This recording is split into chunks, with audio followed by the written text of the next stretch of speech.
Hello friends, hello students.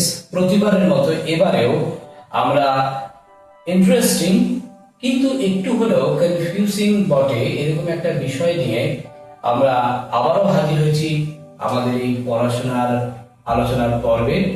দেখো, আমরা এখানে দেখতে পাচ্ছি লেখা রয়েছে কোল্ড ওয়ার।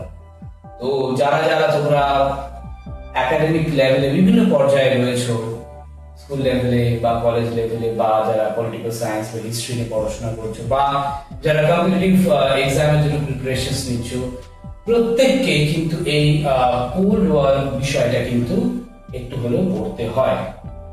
এখন এই কোল্ড ওয়ার বিষয়টা নিশ্চয়ই তোমরা কম বেশি জানো, তবুও এই ধারণাটাকে আরো একটু পরিষ্কার করে বোঝাবার জন্য আমরা আজকের এই বিষয়টা বেছে নিয়েছি, কোল্ড ওয়ার।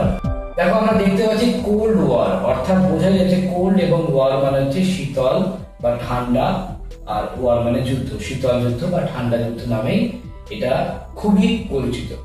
এবং ডেফিনেশনটা আমরা বরাবর আমরা যেরকম ইংরেজিতে রাখি সেরকমই রাখি, যাতে অবাংলা ভাষী ছাত্রছাত্রীরা যাতে তারা বুঝতে পারে, তার জন্যই এই ডেফিনেশনটা তোমাদের বলে শোনানো যায়। Cold war: The Cold War was a period of intense geopolitical tension and rivalry between the US or United States and the Soviet Union USSR from 1945 to 1991.